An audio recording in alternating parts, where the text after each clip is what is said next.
Hello, fellow Bible followers, and welcome to day 2 of the 50 days of Genesis. This is a very special place for me. A few years ago, I came here to take some photos. These photos were at the first snow of the year. Everything was white.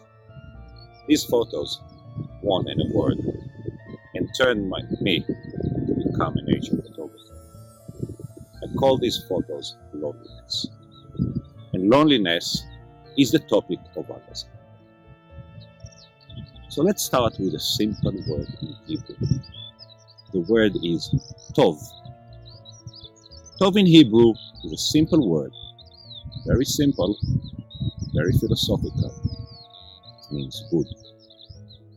In Genesis 1, tov appears 8 times. Whenever God creates something and was happy about it, the Bible says, "Vayar Elohim ki tov," and God saw it was good.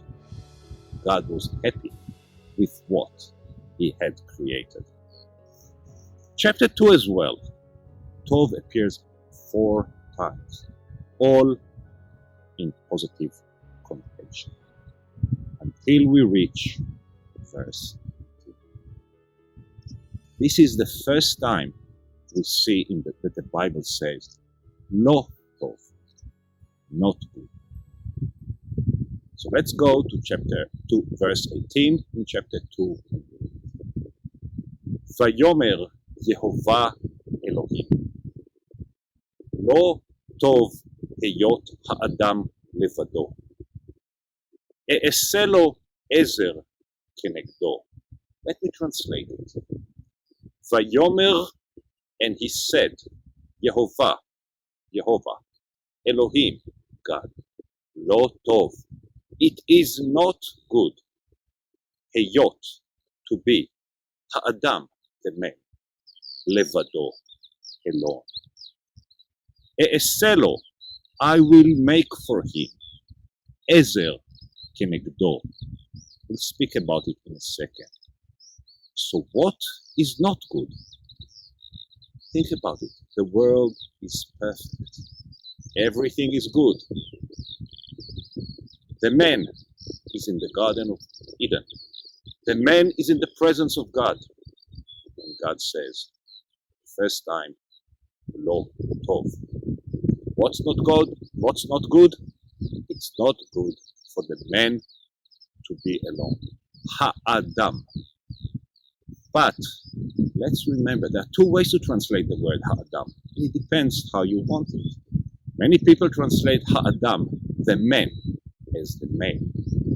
But that's not what Hebrew says. In Hebrew, ha'adam can mean male. But ha'adam can also mean the human, the person. So lo tov heyot ha'adam levado can be translated as, it's not good for a person, for a human, to be lonely. Even in the Garden of Eden, even with the presence of God, it's still not good for the man to be lonely. So what does God to do to solve this problem? So first, He creates the animals, the birds, the domestic animals, the beasts. But it doesn't seem to be enough. So the next thing that God does, 𝐿 𝐵𝐻 𝐾𝐀𝐘𝐒.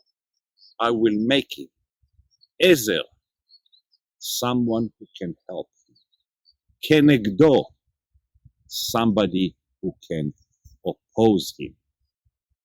So it's not the servitude that God creates for the man.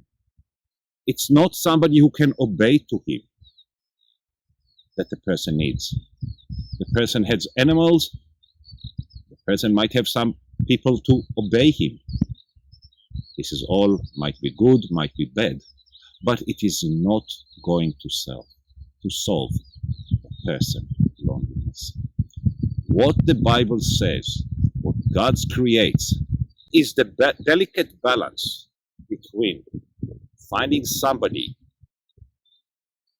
with whom you can get help, somebody that helps you, somebody you can help them. But it's the balance with somebody who's also can oppose you, can resist you. So that balance is what required to solve loneliness. Think about it. If somebody tells you, whatever you want, sir, yes, I will do it for you. You are the master. That will not resolve your loneliness. This is what a partnership is. Partnership is a combination, a balance of helping each other with opposing each other. And that's what takes away your loneliness. And loneliness seems to be the very first problem the Bible mentioned. And it's the heart of many other problems. It's not going to solving loneliness is not going to solve problems like earthquake, like nature disasters. But a lot of man-created problems can be resolved if a man, if a person can find Ezer. Thank you very much for listening today. And if you learned something interesting, please subscribe and don't forget to click on the bell button below. That will let you know whenever I release a new video. I hope to see you in day 3, Genesis chapter 3, in which we will discuss death.